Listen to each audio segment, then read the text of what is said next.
that's determined by spatial pulse length, right? Then we have our lateral resolution. I'm standing right in between Uber and Mr. Seal. Beam is going this way, determined by the beam width, right? Determined by the beam width. That's the minimum distance they can be and still be represented as one. Our beam width is going to be going this way, okay? Then we have our slice thickness, which is the height of the beam, which is going to be the height of this transducer, the height of those active elements, which is going to be above and below the scan plane, which is this way. Okay?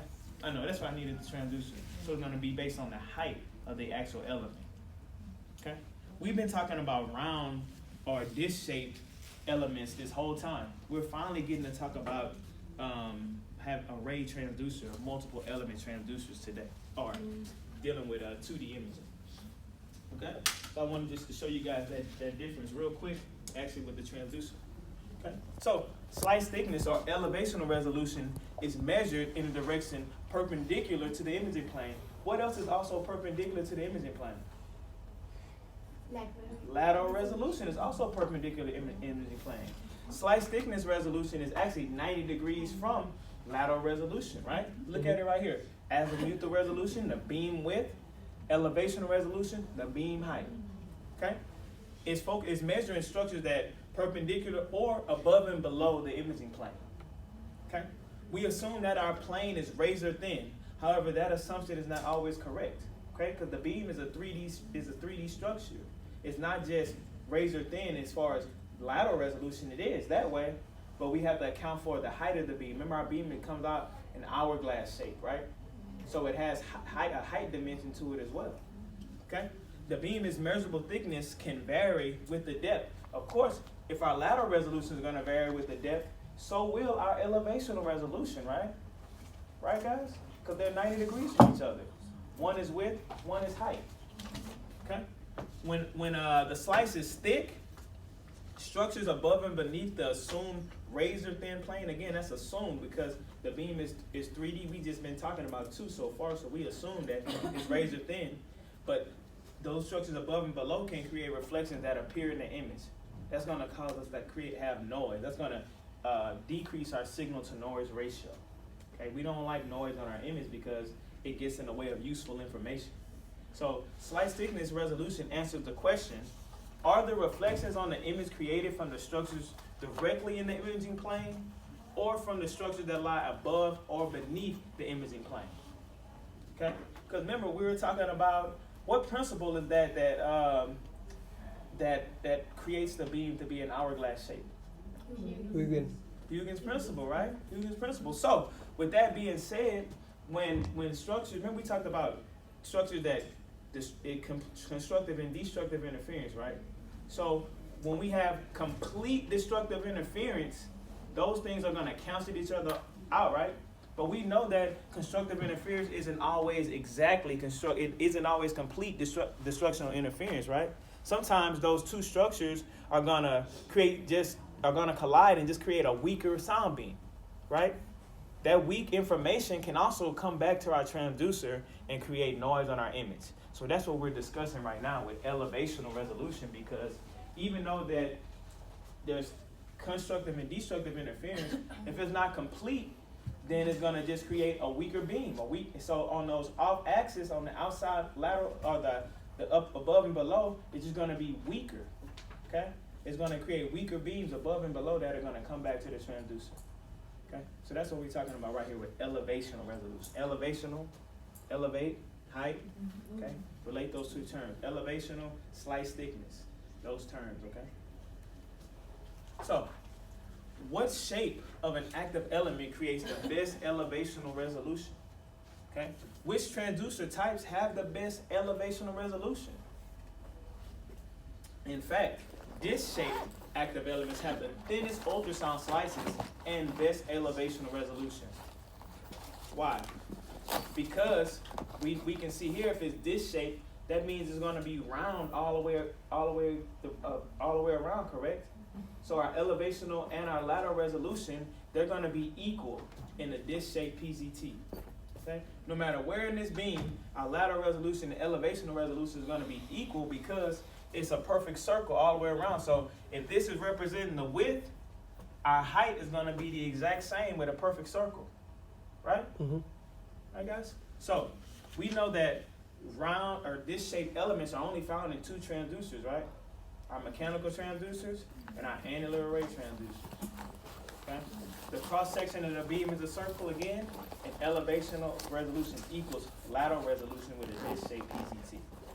I try to minimize, guys. I try to take all of the unimportant information out of from the book, and just so you can focus on what's important pertaining to the actual chapter. So does our test include B9? Yeah, the test includes the chapter, but hopefully my words are explaining all of that. Hopefully my words are explaining that. Got it. So just out of this question right here is, this shape PZT is going to create the best elevational resolution. Okay. So what determines elevational resolution in phased array, linear array, or convex array transducers? Okay. Rectangular shaped elements are arranged side by side in all of these transducers, correct? All of them have rectangular shaped elements, correct? Mm-hmm. Noted right here. Okay? With phasing, the beam is focused or narrowed only side to side in the imaging plane, right? Because that's what when we create our curve, right? That's just focusing the beam, right? Focusing does what? Improve lateral resolution, right? That's our main source, our main way to improve lateral resolution is focusing the beam, or curving that PZT element, or using an acoustic lens, correct? That controls our focusing, but that doesn't have an effect above and below the imaging plane, or it doesn't have effect on elevational resolution. Okay, these elements improve lateral resolution, but has no effect on elevational resolution. So watch this, guys. We know that we have really thin slices of PZT, but look how much taller they are than they are wide. Remember I said lateral resolution is the width of the beam, right? Mm-hmm. So look at the lateral resolution represented by the thickness of each element, okay? The width of each element. I'm sorry, not thickness, the width of each element. Where elevation resolution represented by the actual height of the actual elements themselves coming out of the transducer. So the height is much bigger than the width, therefore our elevational resolution is a lot worse than our lateral resolution, right? Right. Right? Y'all can see that? Y'all can see that? And our elevational resolution is represented by the yellow arrows. So look as the beam get past the focus, look how our elevational resolution, our slice thickness above and below the imaging plane, our slice thickness, look how much worse it gets as the beam diverges. Okay? As the beam diverges. So we see right here, these those red arrows right there are pointing to the actual lateral resolution, at each point right there. But you can clearly see that our arrows for our elevation resolution change more dramatically, right? And lateral or elevator? The yellow ones are elevational, the height of the sound beam. Okay. This direction right here of the sound beam. Okay? Yeah. Okay. So in order for us to get a thinner slice, an acoustic lens is used. Remember, guys, acoustic lenses have a fixed focal depth. Yes, we are talking about linear array, phased array transducers, convex array transducers right now. They do apply a lens to those. Okay? But at the transducer, the beam thickness is equal to the height of the PZT. That's just like lateral resolution, right? But even still, the width of our elements are a lot smaller than the height of our elements, right? Mm-hmm. Okay? So at the focus, the beam thins to its minimal value, just like lateral resolution. Okay? At greater depths, the beam thickens substantially. See our beam thickening right there. And at all depths, the beam is much thicker than it is wide. Of course, we can eyeball that, right? Because we can see our elements each have their own channel, right? So we can clearly see that our elements are much thinner side to side than they are tall in height, okay? So our elevational resolution is always going to be a greater value than our lateral resolution. Do we like higher low numeric values? Low numerical. Low numeric values for our resolutions, right? Okay. So our elevation resolution is going to be the worst off of the three that we've learned, that we talked about so far. Okay. Do I have any questions on that? Any questions, guys? Remember, we got a test Monday, so please ask me. Please ask me. So what this will affect, they didn't do anything to overcome this? Yes, we're actually going to talk about that on the next slide. Yes, ma'am. Yes, ma'am. Do I have any questions about elevation and resolution up to this point? What imaging plane does elevation and resolution affect, do it?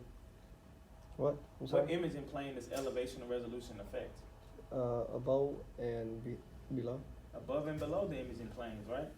Because remember we were talking about those off-axis beams create weaker beams, because even though there's destructive and constructive interference, those beams aren't just vanishing. Every interaction between those elements isn't going to be complete destructive interference, right? So therefore, we know that there's also going to be regular destructive interference, which is going to create a weaker beam, just a weaker reflection. So as it's going into a structure and coming back, it's going to come back weak and give us useless information on our image. Okay, we don't like that, right? We want our image to be represented truthfully as to what the anatomy is we're looking at. Okay, so therefore, for these transducer styles, phased array, linear array, and convex array transducers, axial resolution is the best, followed by lateral resolution, and finally elevational resolution. Okay. I just sent you the email about all cap transducer. I took picture at Thank you, brother. Bentop. Thank you. So Thank you, sir. Thank you, sir. you can pull it out and see. Because we limited here. We only have a few choices of transducers to choose from. We have It's not everything, but I try my best. It's all good. It's all good. I appreciate that. Okay. So axial resolution the best. Lateral resolutions after that. Elevational resolution is the worst of those three. Okay. So, real quick, are there any questions on elevational or slice thickness resolution? Any questions on that? Regola? Jasmine? We're good? Okay. So, Mr. Seal just asked, what can be done to fix this slice thickness problem we have with our transducers? One limitation of linear arrays is the inability to dynamically create thin slices. What newer types of transducers have improved slice thickness resolution?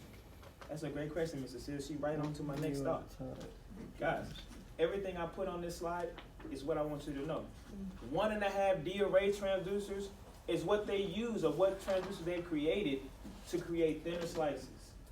Okay? Creating thinner slices is improved with, 1.5D array transducers create thinner slices with improved slice thickness resolution over a greater range of depths. Okay? Because our slice thickness, I wouldn't say it's terrible, and coming out of the transducer, we know it's the best at the focus, right? Mm-hmm. Slice thickness is the best at the focus. It's like lateral resolution. But we know when that beam diverges out, beyond the focus, our slice thickness gets bad at that point. Okay?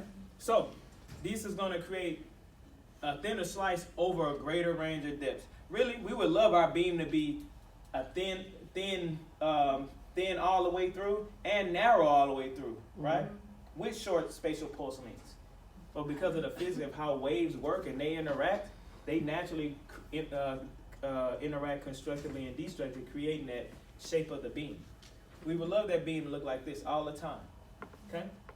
So this is accomplished by having multiple active elements in the up and down direction with this 1.5D array transducer.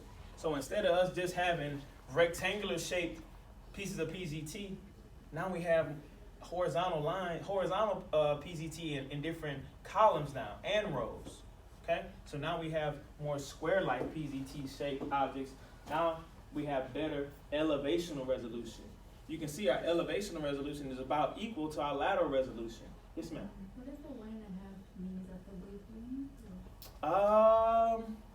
The 1.5D, it has to do with, I gotta look that up. I'll look that up for you. But I just want you to know the name of this transducer. They're not going to ask you about the science of why the name that, but I'll look that up for Myra, for sure. For sure. What was your question? Huh? What was the question? Oh, why is it called a 1.5D array transducer? 1.5 dimension array. Okay? So this is one of the transducers used to create, to degrade or to improve our slice thickness resolution. Okay? Our resolution above and below the imaging plane. Okay? Good question, Myra. I'm sorry I was stumped. Okay? 3-dimensional imaging. Remember I kind of touched on this the other day, right? I was kind of mentioning when we were talking about mechanical probes that you just hold and it goes with motion for you to create your 3D image. Okay? So 3D imaging, also known as volume imaging, okay? I want you guys to know that 3D imaging, also known as volume imaging, volumetric imaging, however they're going to say that word, okay, is a recent innovation in ultrasound. Really, it's not a recent innovation. It's been around for a long time. But that's what the book wants you to know. It's recent compared to the history of ultrasound. Okay? 2D array transducers create 3D images.